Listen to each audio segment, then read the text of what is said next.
እንኳን አደረሳችሁ በአራቱም አቅጣጫ የተንጣለለ እይታ የተናጠል ካርታ ያላቸው 100% ጥንቅቅ ተደርገው የተገነቡና ሁሉንም ዘመናዊ ፋሲሊቲዎች ያሟሉ አፓርትመንቶችን አፍሪካ ህብረት አጠገብ በማይታመን ዋጋ እነሆ። ቢኖሩበት መሃል ከተማ ቢያከራዩት አትራፊ 50% ቅድመ ክፍያ ከፍለው ቀሪውን ተረጋግተው በባንክ እስከ 15 ዓመት የሚከፍሉት ቀድመው ለሚመጡ ደንበኞች ከልዩ ቅናሽ ጋር እነሆ። በሌላኛው የቦሌ ቡልቡላ ሳይታችን በ60,000 ካሬ ሜትር ላይ ያረፈ መንደር ለመኖሪያም እንዲሁም ለኢንቨስትመንት ተመራጭ የውብና አረንጓዴ መናፈሻ ያለው የህይወት ደስታ መንደር የቪላዎቻችን እንዲሁም በወለል አንድ አባወራ ብቻ ያላቸው G+3 የሆኑ አፓርትመንቶቻችን በግንባታ ላይ ናቸው። በ30% ቅድመ ክፍያ ይዘንሎት ቀርበናል። ለበለጠ መረጃ በ0979 79 1579 ወይም በ0912 63 31 07 ላይ ሃሎ ይበሉን። ፒላር ሪል ስቴት ማርኬቲንግ።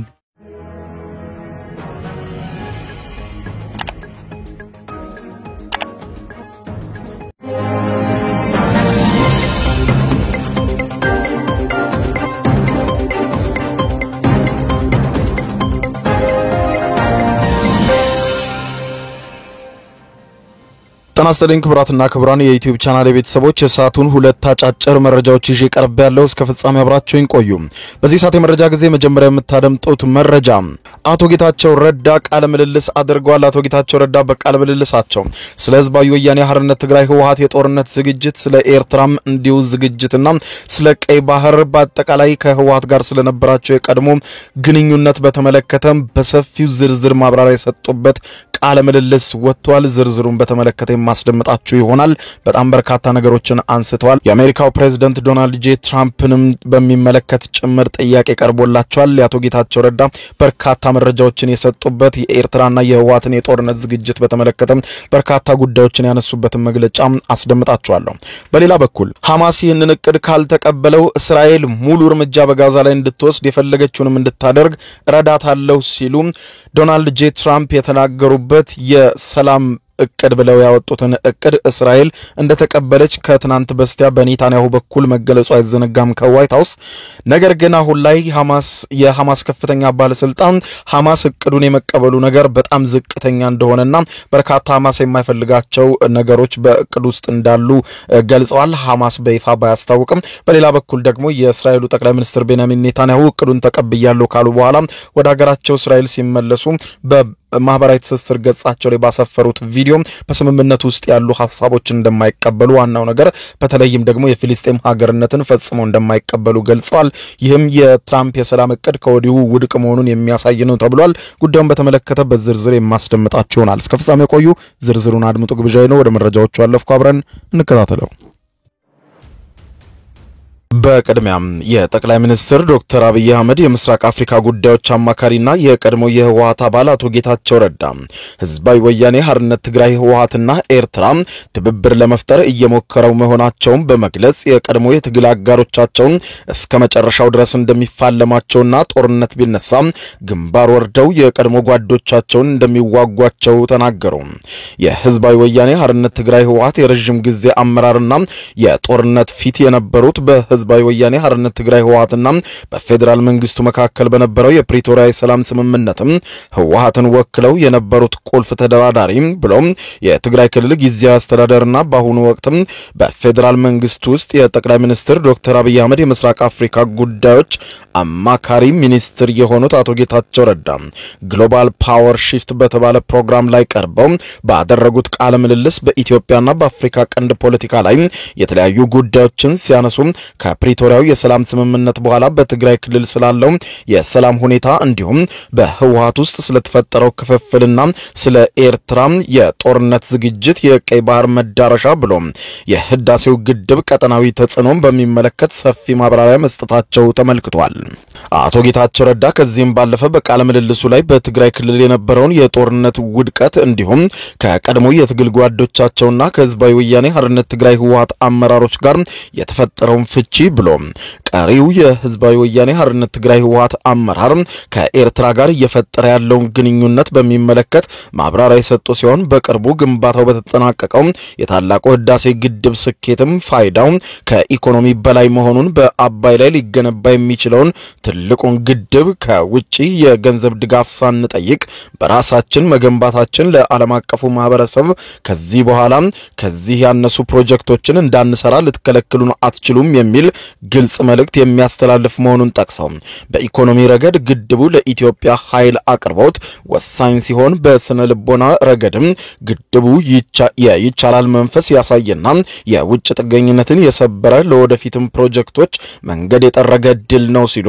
በግብጽ የታሪክ መብት ጥያቄ ረገድም ይህ የግብጽ ማብራሪያ ከጂኦግራፊ ከጤናማ አስተሳሰብና ከፍትህ ጋር የሚጋጭ ነው ሲሉ ነገር ግን የኢትዮጵያን ፍላጎት ግብጻውያንን መጉዳት ሳይሆን ፍትሃዊ የሆነ የውሃ ክፍፍል እንዲኖር ይመስለኛል ያሉት አቶ ጌታቸው ረዳ የሚገርመው ሱዳን ከግድቡ ተጠቃሚ እንደምትሆንና በደለል ቅነሳ በውሃ ቁጥጥር በሚሊዮን የሚቆጠር ሄክታር መሬት ተጨማሪ ምርት ማምረት እንደምትችል አስረድተዋል። በዚህ ቃለ ምልልስ ላይ ለ3 ዓመታት በነበረው የሰሜን ኢትዮጵያ ጦርነት ዙሪያ በተለይም ደግሞ የፕሪቶሪያውን ስምምነት በሚመለከት አቶ ጌታቸው ረዳ የተጠየቁ ሲሆን የህወሓት አመራሮች ወደ ፕሪቶሪያው የሰላም ስምምነት ለመሄድ የተገደዱበትና የፈረሙበትን አጋጣሚ ማስታውሰዋል። እኔን ጨምሮ የህወሓት ፖለቲካዊ አመራሮች የሰላም ስምምነቱን የፈረምነው ትልቅ ስህተት ውስጥ ስለገባንና ነገሮች ከቁጥጥራችን ውጪ ስለሆኑ ነው ሲሉ ስለ ጦርነቱ አካሄድ ብዙ የተሳሳቱ ስሌቶችን ሰርተናል ሲሉ የተደመጡ ሲሆን የጦርነቱ ሽንፈት የውጊያ ጀግንነት እጦት ሳይሆን የፖለቲካ አመራሩ ስህተት እንደነበር አስታውሰው ወደ ፕሪቶሪያው ለድርድር ከመሄዳችን በፊት የነበሩት 64 ቀናቶች እጅግ አስቸጋሪ ነበሩ፣ አማራጭ አልነበረንም በማለት ገልጸው ለመጨረሻ ጊዜ የነበረን የመጨረሻ አማራጭ የፕሪቶሪያውን ስምምነት መፈረም ነበር ብለዋል። ከዚሁ ጋር በተያያዘ አቶ ጌታቸው ረዳ ከህወሓት አመራሮችና ከትግል ጓዶቻቸው ጋር የተፈጠረውን ክፍፍል በሚመለከት በዝርዝር ያብራሩ ሲሆን ከፕሪቶሪያው የሰላም ስምምነት በኋላም በትግራይ ክልል ጊዜያዊ አስተዳደር ፕሬዝዳንት ሆነው ቢሾሙም ከቀድሞ የትግል ጓዶቻቸውና ከቀሪው የህወሓት አመራሮች ጋር የከረረ የስልጣን ሽኩቻ ውስጥ እንደገቡ ጠቅሰው የህወሓት አመራር ሁሉንም ነገር የመቆጣጠር የቆየ ባህሪ እንዳለው እነሱም የሚፈልጉትን መሞከር ሳይሆን ማዘዝ ነው ሲሉ ስለ ህወሓቶች የገለጹ ሲሆን እኔ ፕሬዝዳንት ሆኜ ሳለ ከትንሽ ቀበሌ አስተዳዳሪ ጀምሮ እነርሱ ሁሉንም ነገር መወሰን ይፈልጉ ነበር ያሉ ሲሆን ይህ የስልጣን ሽኩቻም ጊዜያዊ አስተዳደሩ ከፌደራል መንግስት ከዓለም አቀፍ ማህበረሰብ ጋር የሚያደርገውን ግንኙነት እንዲያውክና እንዲያበላሽ እንዳደረጉት ጠቅሰው አሁን ያለው የህወሓት አመራር አዲስና አደገኛ ቁማር ጀምሯል ሲሉ አመራሩ ከፌደራል መንግስቱ ይመጣል ብለው ከሚጠብቁት እውነተኛ ወይም ምናባዊ ስጋት ራሳቸውን ለመከላከል ከኤርትራ ጋር ህብረት መፍጠር ይቻል እንደሆነ አማራጭ አይተው ወስነዋል በማለት ገልጸው ከኤርትራ ጋር ህብረት መፍጠራቸውን ገልጸው ይህ ደግሞ ተገቢ አይደለም ብለዋል። እኔም አልፈልገውም። ስለዚህ የቀድሞ የትግል ጓዶችን እስከ መጨረሻው ጥግ ድረስ እታገላቸዋለሁ ሲሉ እነርሱ ለማድረግ እየሞከሩ ያሉት የፌደራል መንግስት በትግራይ ክልል በድጋሚ ወደ ጦርነትና ግጭት እንዲመጣ ነበር ሲሉ ይህም ደግሞ የሚሆነው በትግራይ ህዝብ በእህቶቼ በወንድሞቼ በወላጆቼ ደምና መስዋዕትነት በመሆኑ ፈጽሞ አልቀበለውም ብለዋል አቶ ጌታቸው ረዳ። ህወሓቶች በአሁኑ ሰዓት ለጦርነት ዝግጅት እያደረጉ መሆናቸውን ከኤርትራም ጋር ሰፊ ትስስር በመፍጠር እየሰሩ መሆናቸውና ቀድሞ ግን የፌደራል መንግስቱ ጦርነት እንዲከፍትባቸው እንደሚፈልጉም አቶ ጌታቸው ረዳ ገልጸዋል። ጦርነቱ ደግሞ ትግራይ ላይ እንዲሆን አንፈልግም ብለዋል አቶ ጌታቸው ረዳ። ለመጠየቅ ያደረገላቸው ጋዜጠኛም አሁን ባለው ሁኔታ በኤርትራና በህወሓት አመራር መካከል ያለው ግንኙነት ምን ይመስላል የሚል ጥያቄ ያነሳላቸው ሲሆን አቶ ጌታቸው ረዳም ሰፋ ያለ ምላሽ የሰጡ ሲሆን ኤርትራውያን በጣም ብልሆች ናቸው። የፌደራል መንግስትን በቀጥታ የመዋጋት የሰው ኃይል ብልጫም ሆነ ቴክኖሎጂ ብልጫ እንደሌላቸው ኤርትራውያኑ ያውቃሉ። ስለዚህ ሀገሪቱን ለማናጋት በድንበራቸው ማዶ ያሉ ጠቃሚ ሞኞችን ወይ ዩዝፉል ኢዲየቶችን መጠቀም ይፈልጋሉ። አሁን ያለው የህወሓት አመራር ለማድረግ እየሞከረ ያለው ከፌደራል መንግስት ይመጣል ብለው ከሚያስቡት እውነተኛ ወይም ምናባዊ ስጋት ራሳቸውን ለማዳን ከኤርትራውያን ጋር ህብረት መፍጠር አማራጭ አድርገውታል። ያንን ደግሞ እናያለን ብለዋል አቶ ጌታቸው ረዳ። የአሜሪካው ፕሬዝዳንት ዶናልድ ጄ ትራምፕንም በተመለከተ ተጠይቀዋል። ጋዜጠኛው ፕሬዝዳንት ትራምፕ ከጥቂት ሳምንታት በፊት ለግድቡ እውቅና ለመውሰድ ሞክረው ነበር። የህዳሴ ግድብን እኛ አግዘናል ረድተናል ብለው ነበር በማለት ጥያቄ ያነሳላቸው ሲሆን አቶ ጌታቸው ረዳም በምላሻቸው የትራምፕ ንግግር ምንም ፋይዳ እንደሌለው በሚያሳይ መልኩ ነው ሲናገሩ የተደመጡት። እኔ አሉ አቶ ጌታቸው ረዳ እኔ ፕሬዝዳንት ትራምፕ ለማንኛውም ነገር ስለ አባይም ግድብና ለሁሉም ነገር እውቅና ወይም ክሬዲት ለራሳቸው ለመውሰድ ቢሞክሩም ችግር የለብኝም፣ እውቅናውን ይውሰዱት። የእርሳቸው ንግግር የግድቡን እውነታ ስለማይቀይረው ይህንን ነገር ማሰብም አልፈልግም ብለዋል። በግድቡ መገንባት የኢትዮጵያውያን ውጤት መሆኑንና የትራምፕ ንግግር በግድቡ ላይ የሚያመጣው ለውጥ እንደሌለ ለማሳየትም ሞክረዋል።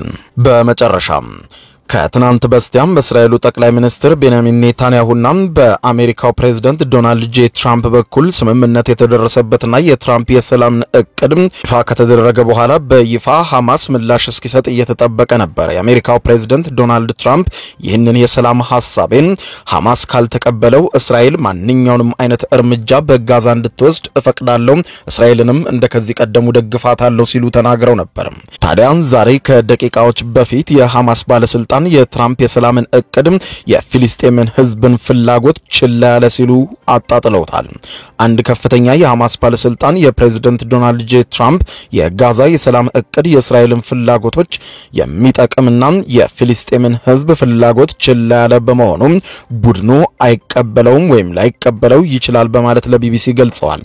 ባለስልጣኑ በትራምፕ የሰላም እቅድ ላይ እንደተቀመጠው ሐማስ ትጥቁን ፈቶ ለማስረከብ የመስማማት እድሉ ጠባብ መሆኑንም ባለስልጣኑ ተናግረዋል። ሐማስ በጋዛ ዓለም አቀፍ የሚያረጋጋ ኃይል ይሰማራል መባሉ አዲስ አይነት የዓለም አቀፍ ወረራ ነው በጋዛውያን ላይ ብለዋል። የእስራኤሉ ጠቅላይ ሚኒስትር ቤንያሚን ኔታንያሁ የትራምፕን እቅድ ባሳለፍነው ሰኞ ዕለት በዋይት ሃውስ በተገኙበት ወቅትም ተቀብለውታል። ሐማስ ግን እስካሁን ድረስ ራሱን ወክሎ ይፋዊ መግለጫ ባይሰጥም የሐማስ ከፍተኛ ኃላፊ ግን ሐሳቡን ውድቅ አድርገውታል። የኳታር ውጭ ጉዳይ ሚኒስትር ሐማስ በዋይት ሃውስ የቀረበውን ምክረ ሐሳብ ኃላፊነት በተሞላበት ሁኔታ እየተመለከተው ነው ብለዋል። ስለ ሐማስ ድርድር ዕውቀቱ ያላቸው የፊሊስጤም ባለስልጣን ለቢቢሲ ቡድኑ በጋዛና በሌላ አካባቢዎች የሚገኙ አመራሮችን ማሳተፉን ተናግረዋል። የቡድኑ ወታደራዊ አዛዥ ጂን አልዲን አልሃዳድ የቀረበውን እቅድ ላይ ከመስማማት ይልቅ መዋጋት እንደሚመርጡም ተናግረዋል። በቅርቡ ከጋዛ ውጭ ያሉ የሐማስ ባለስልጣናት ታጋቾቹ ላይ ቀጥተኛ ቁጥጥር ስለሌላቸው ከሚደረጉ ውይይቶች ገለል ተደርገው እንደነበር ተመልክቷል።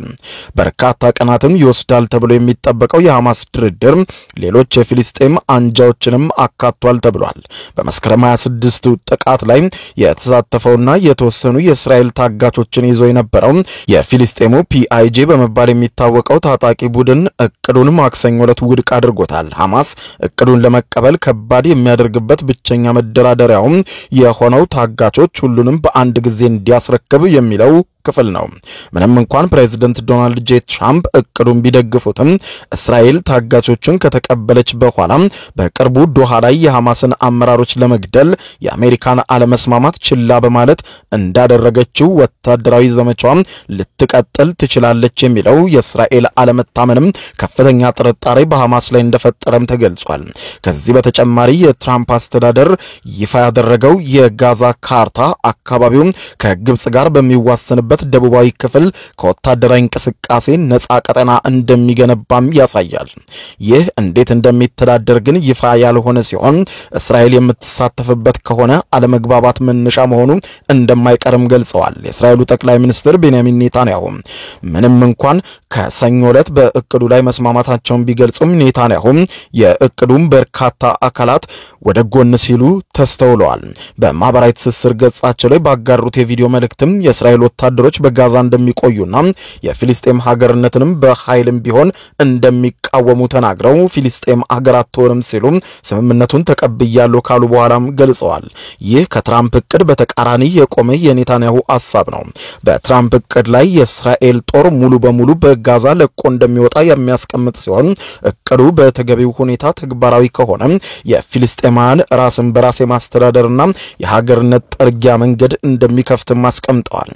ትራምፕ ከዚህ ቀደም ከነበራቸው አቋም በተለየ ሁኔታ የጋዛ ነዋሪዎች ከተማውን ለቀው እንዲወጡ አይገደዱም ብለዋል።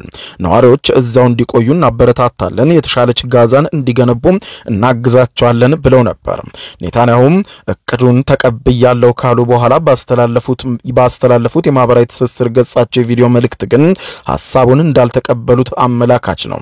በሌላ በኩል ደግሞ ሐማስም ሐሳቡን የመቀበሉ ነገር እጅግ አናሳ እንደሆነ እየተነገረ ይገኛል። ክቡራን አድማጮች ለሰዓቱ ብታደምጧቸው መልካም ናቸው ያልኳቸው አጫጭር መረጃዎች የሰማችኋቸው ናቸው። ከሰዓታት በኋላ በሌላ መረጃ ተመልሰን እስከምንገናኝ በያለንበት የዓለም ዳር ቸር እንቆይ።